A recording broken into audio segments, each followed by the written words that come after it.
இந்த தேர்தலில் அனைத்து இந்திய அண்ணா திராவிட முன்னேற்ற கழக கூட்டணியில் நாங்கள் வாங்கக்கூடிய இடத்தில் பாதியை விட ஒரு இடம் கூடுதலாக வேண்டாம். நாங்கள் வாங்கக்கூடிய எண்ணிக்கையில் பாதி இடத்தை நீங்கள் வாங்குங்கள். இந்த அரசியலை விட்டே நான் விலகுகிறேன். யார் பெரிய கட்சி? பாலு அவர்கள் தொடர்ந்து அரசியல் இருக்கணும். இதுக்காகலாம் கோச்சிக்கிட்டு நீங்க போக வேண்டியதில்லை. ஆனா என்ன பிரச்சனைனா 2021 தேர்தலில் அதிமுக கூட்டணியில் 23 தொகுதிகளை பாமக பெற்றது, 5 தொகுதிகளை வென்றது. திமுக கூட்டணியில் 6 தொகுதிகளை விசிக பெற்றது, 4 தொகுதிகளை வென்றது.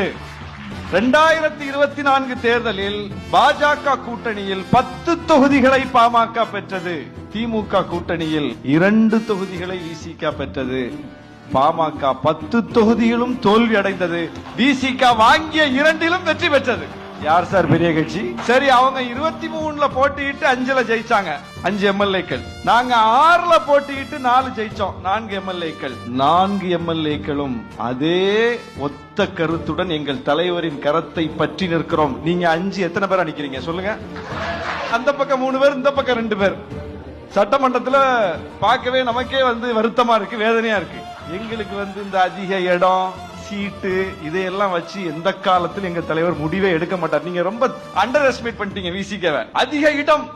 அதிக இடம்னா நாங்க என்ன பண்ணணும்னா எந்த கூட்டணியில இடம் பெறாம பாமக மாதிரி கடைசி வரைக்கும் இருக்கணும், நடுவுல அங்கேயும் பேசணும் இங்கேயும் பேசணும்.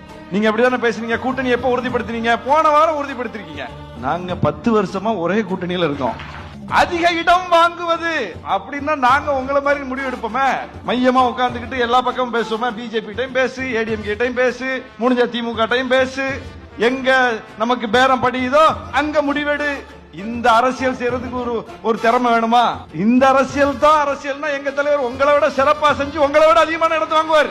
அதல்ல. இந்தியால எந்த கட்சியாவது தேர்தலுக்கு முன்னாடியே அல்லது நிரந்தரமான ஒரு கொள்கையை வச்சு இந்த கட்சியோட நான் சேர மாட்டேன், இந்த கட்சியோட நான் சேர மாட்டேன், இந்த கட்சி கூப்பிட்டா நான் போக மாட்டேன், இப்படி அறிவித்த ஒரு கட்சியை சொல்லுங்க சார். விடுதலை சிறுத்தைகள் சொல்லுகிறோம், பாஜகவோடு சேர மாட்டோம், பாமகவோடு சேர மாட்டோம்.